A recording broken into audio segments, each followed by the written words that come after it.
Hello అండి. Welcome to Subbamma గారి వంటిల్లు అమృతంతో విందు. ఈరోజు మన ఛానల్లో పిల్లల కోసం tasty and healthy snack recipe sweet corn పొంగనాలు ఎలా చేయాలో ఇప్పుడు చూద్దాం. పిల్లలకి చాలా నచ్చుతుందండి. సో ట్రై చేయండి. సో ప్రాసెస్లోకి వెళ్ళిపోదామా? ముందుగా స్వీట్ కార్న్ను ఇలా ఒలిచి పక్కన పెట్టుకోవాలి. క్యారెట్ తురుము, కొత్తిమీరని సన్నగా చాప్ చేసుకొని, ఆనియన్ ఒకటి సన్నగా చాప్ చేసుకొని పక్కన పెట్టుకోవాలి. ఇప్పుడు మిక్సీ జార్లో మీకు కారంకి సరిపడా పచ్చిమిర్చి కూడా వేసుకొని, అందులో ముందుగా మనం ఒలిచిపెట్టుకున్న హాఫ్ కార్న్ని అందులో వేసుకొని కోర్స్గా గ్రైండ్ చేసుకోవాలి. ఇప్పుడు అలా కోర్స్గా గ్రైండ్ చేసుకున్న మిక్స్చర్లో మనం హాఫ్ మిగిల్చుకున్న కార్న్ని కూడా అందులో వేసేసుకోవాలి.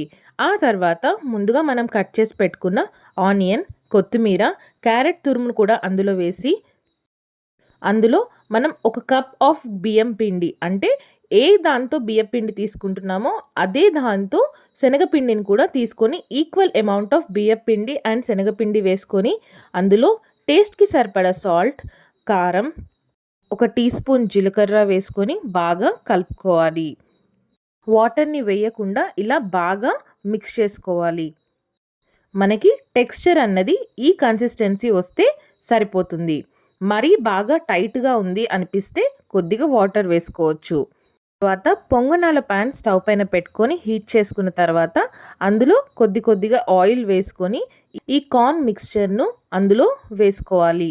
ఇలా అన్ని వాటిల్లో వేసుకున్న తర్వాత దానిపైన ఒక మూత పెట్టుకొని కవర్ చేసుకొని ఒక 5 minutes వరకు ఉంచి, తర్వాత ఇంకొక సైడ్కి టర్న్ చేసుకొని మళ్ళీ మూత పెట్టుకొని ఒక 5 to 10 minutes, 10 minutes కూడా అవసరం లేదండి, 7 minutesలో అయిపోతుంది.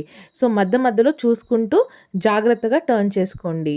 సో ఇలా బ్రౌన్ కలర్గా ఫ్రై అయితే మన పొంగనాలు రెడీ అయినట్టే.